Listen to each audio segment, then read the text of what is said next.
এই ফোনটার প্রবলেম হচ্ছে নেটওয়ার্ক সমস্যা। তো আজকে আমরা নেটওয়ার্ক সমস্যা হলে কি কি কাজ করব, কি কি স্টেপে ফোনটা ঠিক করব সেটা আজকে দেখব। তো সাধারণত যদি নেটওয়ার্ক প্রবলেম হয় প্রাথমিকভাবে আমরা সিম চেঞ্জ করে দেখব। তো অলরেডি ফোনের মধ্যে একটা নতুন সিম লাগানো আছে, মানে কাস্টমারের যে সিম ছিল সেটা বাদ দিয়ে আমরা নিজস্ব একটা সিম লাগিয়ে টেস্ট করব যে নেটওয়ার্ক পাই কিনা। তো সিম লাগানোর পর এখান থেকে আমরা সেটিংসে যাই, সেটিংসে গিয়ে দেখি যে সিম পেয়েছে কিনা। তো দেখতে পারতেছেন এখানে এয়ারটেল লেখা আছে, তাই না? তো এয়ারটেল যেহেতু আসে এর মানে সিম পেয়েছে। আর নেটওয়ার্ক সমস্যাটা কি, সিম পাবে বাট ফোনের নেটওয়ার্ক আসবে না, আর কল আসবে না বা কল যাবে না। নেটওয়ার্ক সমস্যার বিভিন্ন টাইপ আছে, ঠিক আছে? যেমন এখানে সমস্যাটা কি দেখেন, এখানে নো সার্ভিস লেখা আসছে না? নো সার্ভিস দেখা যায়। আচ্ছা, নো সার্ভিস সমস্যা। কিছু কিছু ফোন আছে যেগুলো হচ্ছে ইমার্জেন্সি কল আসবে, অথবা কিছু ফোন আছে নেটওয়ার্ক সবকিছু ঠিক দেখাইবে, বাংলালিংক নেটওয়ার্ক শো করবে বা গ্রামীণ শো করবে, ফুল নেটওয়ার্ক দেখাইবে, বাট কল আসবেও না, কল কি যাবেও না। আবার এমন হইতে পারে যে বাসায় নেট কম পায়, বাহিরে নেট বেশি পায়। তো নেটওয়ার্ক যত সমস্যা আছে সবগুলো হচ্ছে আমরা স্টেপ বাই স্টেপ একইভাবে কাজ করব। আচ্ছা, এখন এখান থেকে প্রাথমিক অবস্থা আমরা কি কি চেক করব? সিম চেক করলাম, তারপর হচ্ছে সিম চেঞ্জ করে দেখলাম, পাশাপাশি হচ্ছে এখন আমরা আইমি নাম্বারটা চেক করি। যদিও আইমি নাম্বারটা তেমন কোনো ফ্যাক্টর না, ঠিক আছে? অনেক ফোনে আইমি নাম্বার ছাড়াও ফোনটা চলে, তবে কিছু কিছু কোয়ালকম ফোনে হচ্ছে আইমি নাম্বার না থাকলে ফোনটা নেটওয়ার্ক পায় না বা নেটওয়ার্ক পেতে চায় না। তাছাড়া যদি মিডিয়াটেক অথবা স্পিডট্রাম ফোন হয়, মিডিয়াটেক স্পিডট্রাম তো সবাই চিনি, তাই না? আচ্ছা, মিডিয়াটেক স্পিডট্রাম ফোনে আইমি নাম্বার না থাকলেও কি ডাজেন্ট ম্যাটার।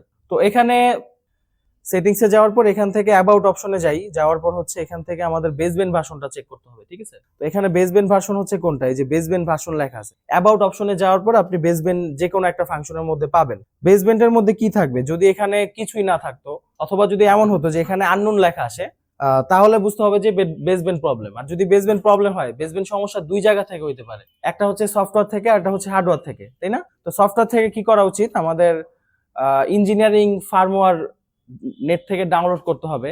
নর্মালি আমরা যে ফোনটা ফ্ল্যাশ করি নর্মাল ফাইল দিয়ে, তো ওইখানে জাস্ট কি করব, যে রেডমি নোট 5 এ ইঞ্জিনিয়ারিং ফাইল ডাউনলোড, ঠিক আছে? এভাবে লিখে আমরা যে ফাইলটা পাবো নেট থেকে ওটা ডাউনলোড করে আপনি ফ্ল্যাশ করবেন যদি বেসবেন্ড প্রবলেম হয় তখন, ঠিক আছে? তো যদি ইঞ্জিনিয়ারিং ফাইল দিয়ে যে কোনো ফোন বেসবেন্ড সমস্যার কারণে যদি ফ্ল্যাশ করা হয়, যদি ওকে হয়ে যায় তাহলে তো হইলই। যদি সফটওয়্যার জনিত প্রবলেম থাকে তাহলে ওকে হয়ে যাবে, আর যদি হার্ডওয়্যার জনিত প্রবলেম থাকে তাহলে তার ওকে হবে না, তাই না? তো যদি ওকে না হয় সেক্ষেত্রে হচ্ছে আরএফ সেকশনে কাজ করতে হবে। ফোনের যেই আরএফআইসি আছে নেটওয়ার্ক সেকশনের, আরএফআইসি হচ্ছে আমাদের দেখতে হবে। আরএফআইসি অনেক অনেক ক্ষেত্রে দেখা গেল রিভোলিং করলে হয়ে যায় অথবা চেঞ্জ করলে হয়ে যায়।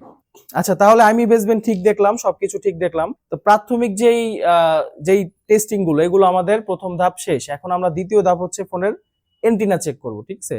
এন্টিনা কেবল আছে, এন্টিনা লাইন আছে, এবং এন্টিনা লাইনটা কিভাবে কোন জায়গা থেকে আসে সবকিছু বুঝতে হবে। ফোনের পরবর্তী স্টেপ হচ্ছে এন্টিনা চেক করা। তো আমরা এখন এন্টিনাটা চেক করব, ঠিক আছে? এন্টিনা শুধু চেক করলেই হবে না, এন্টিনা লাইন চেক করতে হবে, এন্টিনা কেবল চেক করতে হবে, অর্থাৎ এন্টিনার যতগুলো বিষয় আছে সবকিছুই কি চেক করতে হবে সুন্দরভাবে। তাহলে দেখেন এখানে এন্টিনা কোনটা এবং এন্টিনা লাইনগুলো কিভাবে চেক করতে হবে। ফার্স্ট অফ অল আমরা এন্টিনাটা চেক করি, ঠিক আছে? এই দুটা লাইন কি হওয়া উচিত, শর্ট হওয়া উচিত, বিপ আসতে হবে। বাজার মোডে বিপ আসতেছে এর মানে কি ওকে আছে।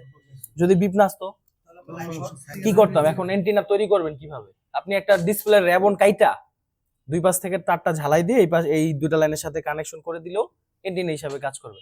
এই লাইনের সাথে এই লাইনে যদি জাম্পার করে দিই তাও কি এটা এন্টিনা হিসাবে কাজ করবে। এখন যদি চিকন একটা তার দিয়ে জাম্পার করি ওটা বেশি একটা ইফেক্টিভ হবে না। তো এন্টিনা চেক করলাম। পরবর্তী স্টেপ হচ্ছে অনেক ক্ষেত্রে লজিক থেকে প্রবলেম হইতে পারে। কি ফোন হয়, ওপ্পোর যে পুরাতন মডেলের যে ফোনগুলো আছে, তারপর হচ্ছে স্যামসাং এ হয় না, স্যামসাং এমন ফোন রিপোর্ট পাইনি, তারপর শাওমিতেও হয় না, ওপ্পোতে পাওয়া গেছে। আর হচ্ছে ম্যাক্সিমাম ক্ষেত্রে হাওয়াই ফোনে, যদি হাওয়াই ফোন আসে আপনি এন্টিনা চেক করার পরবর্তীতে লজিকটা চেঞ্জ করে দেখবেন, কারণ লজিক থেকে সমস্যা হইতে পারে। এই যেই জিএসএম লাইনটা যে এখানে আসে, জিএসএম লাইনটা যে এখান থেকে এখানে আসে, আসার পরে দেখা গেল বিভিন্ন কম্পোনেন্টের সাথে জড়িত হয়, তখন যদি একটু কোনো কম্পোনেন্ট 19-20 হয় তখন হচ্ছে নেটওয়ার্ক আর পাইতে চায় না। ওটা হচ্ছে কি ক্ষেত্রে, হাওয়াই এবং ওপ্পো ফোনের ক্ষেত্রে, ঠিক আছে? তাও আবার সব ফোন না, ওপ্পো ফোনে খুব কম, বাট হাওয়াই ফোনে ম্যাক্সিমাম এই প্রবলেমটা পাওয়া যায়। আপনি আইসি টাইসি চেঞ্জ করে অস্থির, কিন্তু সমস্যা লজিকে। এজন্য আগে থেকেই সহজ স্টেপটা দেখতে হবে। আচ্ছা, তারপরে আমরা এখান থেকে কেবলটা চেক করে দেখি যে কেবলের সমস্যা আছে কিনা, ঠিক আছে? কেবল চেক করার নিয়ম হচ্ছে আপনি এই মাঝখান থেকে অপর পাশের মাঝখানে বাজার মোড়ে ট্রাই করবেন, ঠিক আছে? বাজার মোড়ে এখানে ধরবেন, যদি বি পাশে তাহলে কি ভালো, কিনারের লাইন ধরা লাগবে না, কিনারে একটা গ্রাউন্ড থাকে, গ্রাউন্ড এভেলেবেল সব জায়গায়। যদি ভালো না থাকতো তাহলে কি করতাম? আচ্ছা, তাহলে কি করতাম, এখান থেকে দুই পাশে কিন্তু চিকন লাইন আছে তাই না, মাঝখানের গুলো হচ্ছে গ্রাউন্ড। তো চিকন লাইনের মধ্যে যেটা দিয়ে লাইনটা আসছে, এই যে দেখেন এই পাশ থেকে কিন্তু কোনো লাইন বোঝা যাচ্ছে না, বাট এই পাশ থেকে কিন্তু একটা লাইন আসছে দেখা যায়। তাহলে আপনি এইখানে একটা জাম্পার মারবেন, আর জাম্পারটা হইতে হবে একটু মোটা টাইপের, ঠিক আছে? আপনি নরমালি এই কয়েল দিয়ে যদি জাম্পার করেন তাহলে কিন্তু হবে না। তাইলে কি হবে, নেট পাবে বাট 4G পাবে না, ঠিকভাবে কম পাবে। আপনি পদ্মা নদীতে যাবেন, মাঝখানে যাবেন, দেখবেন নেট নেই, ঠিক আছে? অন্য ফোনে ঠিকই নেট আছে। আচ্ছা, তারপর এই পাশ থেকে জাম্পার করার পরে অপর পাশে এই যে এখানে দুইটা পিনের মধ্যে এই যে এখান থেকে দেখা যাচ্ছে যে লাইনটা আসছে তাই না, লোকেশন দেখা যায়, বাট এই পাশে কোনো লোকেশন দেখা যায় না। তাহলে এখানে আমরা জাম্পার করে দিলে ওই কেবলের কাজটা করবে। আপনি চেষ্টা করবেন কেবলটা চেঞ্জ করার, বাট যদি কেবল এভেলেবেল না থাকে সেক্ষেত্রে জাম্পার করতে হবে। মোটরের যে কয়েল থাকে অথবা ফ্যানের যে কয়েল থাকে, ওই কয়েলের যে তার, ওগুলো দিয়ে একটা জাম্পার মেরে দিবেন। মোটা তার আছে, নেট কেবলের কাজ করবে, ঠিক আছে? তাহলে শর্টকাট পেয়ে গেলাম। তাহলে এখানে আমরা এন্টিনা কেবলের প্রবলেম পেলাম না। এখন পরবর্তীতে দেখতে হবে যে এন্টিনার যেই লাইন আছে এটা হচ্ছে পিএফও থেকে লাইনটা এই সকেট পর্যন্ত আসছে কিনা। সাধারণত এই ফোনের সকেট পর্যন্ত সমস্যা হয় না, ঠিক আছে?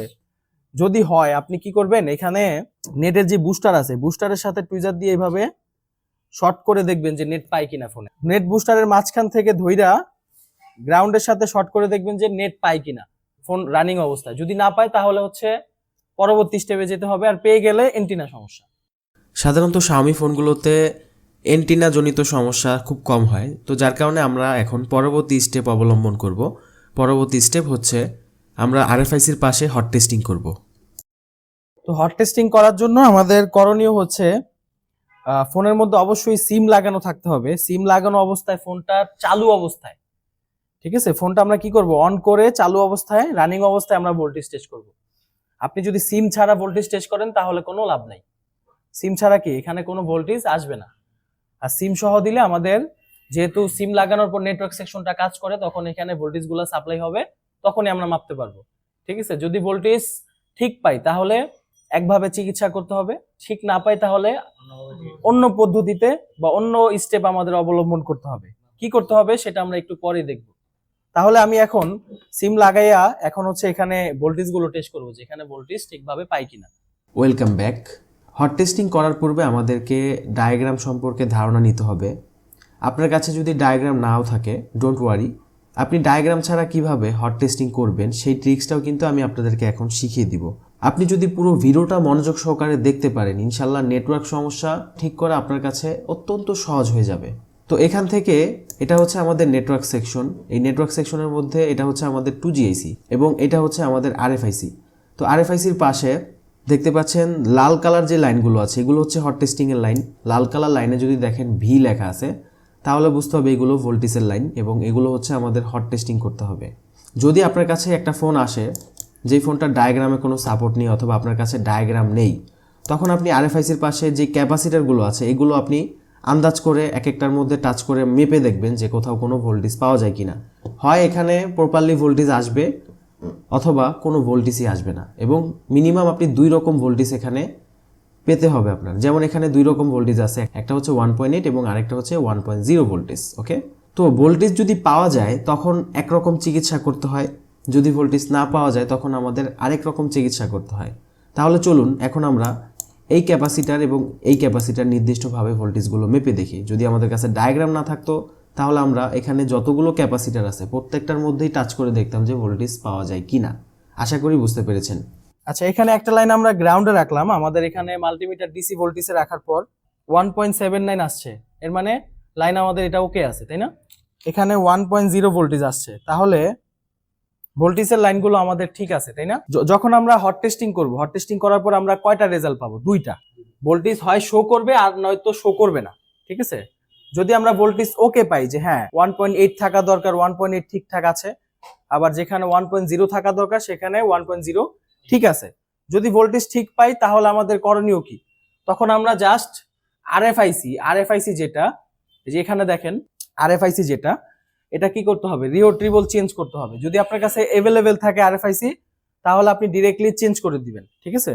আর যদি আপনার কাছে আরএফআইসি না থাকে, তাহলে আপনি রিভোল করতে পারেন। আর রিওট করে আসলে কোনো সমাধান হয় না, তারপর আমরা লিখে দিলাম। অনেক ক্ষেত্রে হতেও পারে, যদি আপনার মনে চায় আপনি রিওট করতে পারেন প্রথমে, না হলে রিভোল করবেন, না হলে চেঞ্জ করবেন। বাট চেঞ্জ করলে কি একদম পারফেক্ট সলিউশন। ওকে, তো গেল।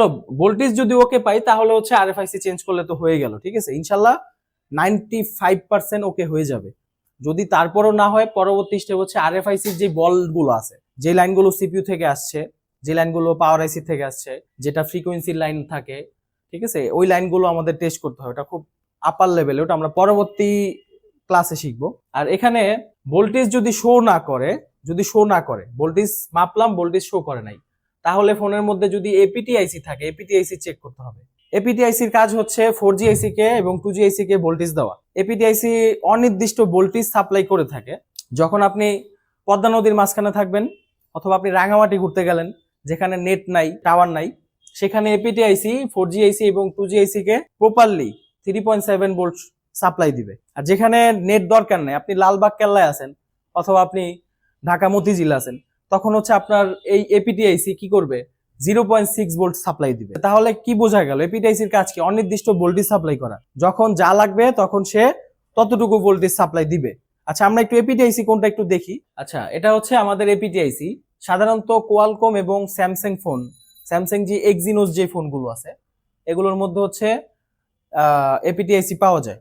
তো এপিটি আইসির কাজ হচ্ছে অনির্দিষ্ট ভোল্টেজ সাপ্লাই করা। এখান থেকে এপিটি আইসি প্রথমে সে নিজে ভোল্টেজ গুলো ইনপুট নেয়, বিপিএস সাপ্লাই নিচে ইনপুট, এবং 1 আরেকটা ভোল্টেজ নেয় 1.8, দুইটা ভোল্টেজ নিয়ে সে হচ্ছে আবার আউটপুট করে। কত আউটপুট করে, যখন যা লাগবে তা। এই যে একটা লাইন আছে না লাল কালার, এই রেড কালার লাইনটা হচ্ছে কোথায় গেছে, এটা 4G আইসি তে গেছে। এখান থেকে আমরা দেখি যে লাইনটা 2G আইসির মধ্যে সাপ্লাই হয়েছে, তাই না। যখন যেখানে যতটুকু ভোল্টেজ লাগবে, আপনি যখন বান্দরবন যাবেন, পাহাড়ের উপরে উঠবেন, তখন আপনার যখন আশেপাশে ফ্রিকোয়েন্সির অভাব থাকবে, ঠিক আছে, টাওয়ার কম, আশেপাশে তেমন কোনো টাওয়ার নাই, তখন হচ্ছে এখানে সাপ্লাই হবে কত, 3.7, একদম ফুল ভোল্টেজটা সাপ্লাই দিবে, ঠিক আছে। আর যখন আপনি লালবাগ কেল্লার উপরে থাকবেন, অথবা হচ্ছে আপনি মতিঝিল শাপলা চত্বরে থাকবেন, ওইখানে তো টাওয়ারের অভাব নাই, ওইখানে কত ভোল্টেজ সাপ্লাই দিতে পারে, 0.6। যেখানে টাওয়ার কম, আশেপাশে রেডিও ফ্রিকোয়েন্সি কম, সেখানে সে ভোল্টেজটা বেশি সাপ্লাই দিয়ে টাওয়ারটারে ধরে রাখবে। যেখানে টাওয়ার আছে অলরেডি, সেখানে হচ্ছে 0.6 দিলেই কি যথেষ্ট। তাহলে এপিটি আইসি হচ্ছে কি, যেখানে যা লাগবে তা ভোল্টেজ দিবে। যে এলাকায় আপনি জঙ্গলের মধ্যে গেলে 3.7 দিবে, আপনি ঢাকা সিটির মধ্যে থাকলে 0.6 দিবে, সহজ কথা, ঠিক আছে। আচ্ছা, তাহলে কি করতে হবে দেখেন, যদি আমাদের ভোল্টেজ শো না করে, হট টেস্টিং করার পর ভোল্টেজ পেলাম না, তখন আপনি এপিটি আইসি, যেমন এই ফোনটার এপিটি আইসি রেডমি 7 ফোনের মধ্যে আমরা কি করব, সিম লাগাইয়া ফোনটা হট টেস্টিং করব। এই যে এপিটি, যেই এপিটি যে লাইনটা, ভোল্টেজ 4 পাওয়ার এমপ্লিফায়ার, এই লাইনটার মধ্যে এই ক্যাপাসিটার আপনি মেপে দেখবেন যে 0.6 মিনিমাম সাপ্লাই হয় কিনা, ঠিক আছে, 0.6 থেকে 3.7 সাপ্লাই হয় কিনা। যদি দেখা যায় যে এখানে কোনো ভোল্টেজ সাপ্লাই হয় না, তখন আপনি আইসিটা রিহোট করবেন। তারপর রিহোট করে না হলে কম্পোনেন্ট গুলো চেক করবেন। কম্পোনেন্ট যদি কোনো সমস্যা না পাওয়া যায়, আশেপাশের ক্যাপাসিটার, রেজিস্টর, ডায়োড যদি কোনো প্রবলেম না থাকে, তাহলে আপনি আইসিটা কি করবেন, রিভোল করে দেখতে পারেন, অথবা চেঞ্জ করতে পারেন। চেঞ্জ করার পরেও যদি না হয়, এখানে যে লাইনগুলো থাকে, এই আইসির যে বলগুলো, এই বলগুলো আমাদের দেখতে হবে পরবর্তীতে, ঠিক আছে। তাহলে যদি এমন হয় আবার যে এখানে ভোল্টেজ ঠিকঠাক মতো সাপ্লাই দিচ্ছে, ঠিক আছে, ভোল্টেজ ঠিকঠাক মতো কি 0.6 থেকে 3.7 সাপ্লাই হচ্ছে, তাহলে এপিটি আইসি আমাদের কি ভালো। অথবা এমন ফোন আসতে পারে যে ফোনের মধ্যে কি এপিটি আইসি নাই। যদি এমনটা হয় যে এপিটি আইসি নাই, অথবা এপিটি আইসির ভোল্টেজ গুলো ঠিক আছে, 0.6 থেকে 3.7, ইটস ওকে, তাহলে পরবর্তী স্টেপে আপনি চলে যাবেন। পরবর্তী স্টেপ কি, আরএফআইসি রিওট্রিবল চেঞ্জ। কেন চেঞ্জ করতে হবে, কারণ অনেক সময় এখানে যে ভোল্টেজের লাইনগুলো আছে, এখানে যে ভোল্টেজের লাইনগুলো পাওয়ার আইসি থেকে আসছে, কোথা থেকে আসছে, পাওয়ার আইসি থেকে। তো ভোল্টেজ না আসার কারণ হইতে পারে এপিটি সমস্যা, অথবা এপিটি যদি ভালো থাকে, তাহলে এমন হইতে পারে যে পাওয়ার আইসি ভোল্টেজ গুলো এখানে দিছে, ঠিকঠাক মতো ভোল্টেজ গুলো সাপ্লাই দিছে, বাট এই বলটা পানিতে পড়ার কারণে, বা ফোনটা হাত থেকে পড়ার কারণে, বা যে কোনো ভাবে এই বলটা কি হয়েছে, মিসিং হয়ে গেছে। হয় আইসি থেকে মিসিং, আর নাইলে বোর্ড থেকে লাইনটা জম খেয়ে গেছে, বা যে কোনো ভাবে কি বলটা বিচ্ছিন্ন হয়ে গেছে, তাই না। এখন আপনি ধরেন আজকে 15ই আগস্ট, শেখ মুজিবুরের কি জন্মদিন নাকি, মৃত্যুবার্ষিকী। শেখ মুজিবুর রহমান তার মৃত্যুবার্ষিকী। তো মৃত্যুবার্ষিকীর সময় আপনি খিচুড়ি আনতে গেছেন, আপনি প্লেট ছাড়া গেলে আপনার প্লেট খিচুড়ি দিবে? দিবে না। প্লেট নিয়ে গেলে দিবে। আপনার আরএফআইসির মধ্যে বলে সমস্যা, প্লেট নাই, তখন কি হবে? ভোল্টেজ দিবে না। পাওয়ার আইসি ভোল্টেজ দিবে? দিবে না। এমন না যে পাওয়ার আইসির খিচুড়ির অভাব, মানে ভোল্টেজের অভাব, তাই না? তো এখন অনেকে মনে করতে পারেন যে ভোল্টেজ দেয় না মানে পাওয়ার আইসি সমস্যা, লাগা পাওয়ার আইসি চেঞ্জ নাকি? বাট এরকম করা যাবে না, ঠিক আছে? সমস্যা হইতে পারে কি যে আরএফআইসি সে অক্ষম, ভোল্টেজ রিসিভ করতে পারে নাই, যার কারণে সে ভোল্টেজ দিবেও না, ঠিক আছে? যে তুই তোরে ভোল্টেজ দিছি, তুই নেস নাই, একবার দুইবার হাঁটছি, এখন আর হাদাহাদি নাই, বাদ। তাহলে এপিটিআইসি যদি ভালো থাকে অথবা এপিটিআইসি ফোনের মধ্যে দেয়ই নাই কোম্পানি, তাহলে কি করবেন? পরবর্তী স্টেপে আপনি আরএফআইসি রিওট্রিবল চেঞ্জ। আচ্ছা, তাহলে যেহেতু আমরা ভোল্টেজ ওকে পাইছি, এখন আমরা আরএফআইসিটা ডিরেক্টলি চেঞ্জ করে দেখি যে সমাধান হয় কিনা। এখন আমরা সরাসরি আরএফআইসিটি চেঞ্জ করে দিব। তো এখানে আমরা পেজ দিয়ে প্রথমে আমরা স্মুথলিভাবে আরএফআইসিটি রিমুভ করে নিব। এবার এখানে যে রাংগুলো আছে তাতাল দিয়ে রাংগুলো সমান করতে হবে বা রাংগুলো রিমুভ করতে হবে। তারপর আপনি সোল্ডারিং উইক দিয়ে একেবারে সমান করতে হবে। যদি এখানে কোনো উঁচু নিচু থাকে তাহলে কিন্তু কাজটা অ্যাকুরেট হবে না। অবশ্যই পেজ দিয়ে এবং সোল্ডারিং উইক দিয়ে যেভাবে দেখানো হচ্ছে সেভাবে হচ্ছে আপনি সমান করবেন।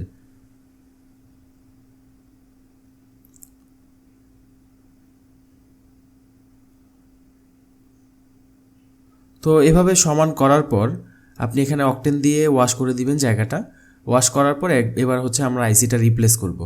তো সাধারণত আইসি রিপ্লেস করতে হয় আসলে রিবল টিবল করে খুব কম কাজ হয়। যখন আমাদের কাছে আইসি থাকে না তখন হচ্ছে আমরা রিভল করে দেখি।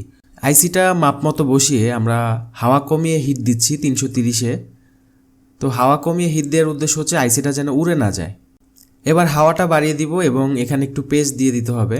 তারপর হচ্ছে আমরা আবারও রিউট করে আইসিটা অ্যাকুরেটভাবে বসিয়ে দিব। আপনি চাইলে একটু ধাক্কা দিতে পারেন অথবা অটোমেটিক্যালি যদি বসে যায় তাহলে আর ধাক্কা লাগবে না।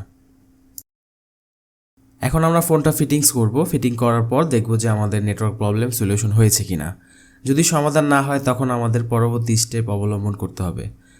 তো আমরা এখন ফোনটা সুন্দরভাবে আলতোভাবে ফিটিং করব এবং চেক করে দেখব যে টেম্পোরারিভাবে সব কিছু ওকে আছে কিনা। আচ্ছা, এখানে নেটওয়ার্ক চলে আসছে। আগে নেটওয়ার্ক নো সার্ভিস ছিল, এখন আর নো সার্ভিস প্রবলেমটা নাই। তো আমরা এখন একটু কল দিয়ে দেখি যে প্রবলেম সলিউশন হয়েছে কিনা।